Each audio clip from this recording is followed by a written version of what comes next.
8 तारखेला Shevgaon police station हद्दीमध्ये Babasaheb Jarange यांचे घरी रात्री साधारण 2 ते 3 वाजेच्या दरम्यान 5 ते 6 अनोळखी इसमांनी दार तोडून प्रवेश केलेला होता। तसेच त्यांना चाकूचा धाक दाखवून त्यांच्या घरातील सोन्याचे दागिने व कॅश असा मुद्देमाल 1,08,000 रुपयाचा मुद्देमाल चोरीस गेलेला होता। तसेच त्यांच्या शेजारी राहणारे श्री सातपुते यांच्या घरी पण घरफोडी झालेली होती व 1,40,000चा मुद्देमाल त्या घटनेत पण गेलेला होता।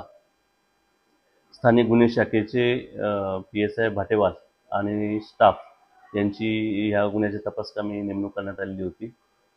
अधिकाऱ्यांनी आणि कर्मचाऱ्यांनी मिळालेल्या तांत्रिक पुराव्याच्या आधारे रेकॉर्डवरील गुन्हेगार अनिल यासिन खां पठाण राहणार नेवासा फाटा आणि त्याचे 4 जोडीदार यांना ताब्यात घेतलेला आहे। त्यांनी गुन्ह्याची कबुली दिलेली असून त्यांच्याकडून साधारण 1,32,000 रुपयाचा मुद्देमाल सोने आणि कॅश स्वरूपामध्ये जप्त करण्यात आलेला आहे।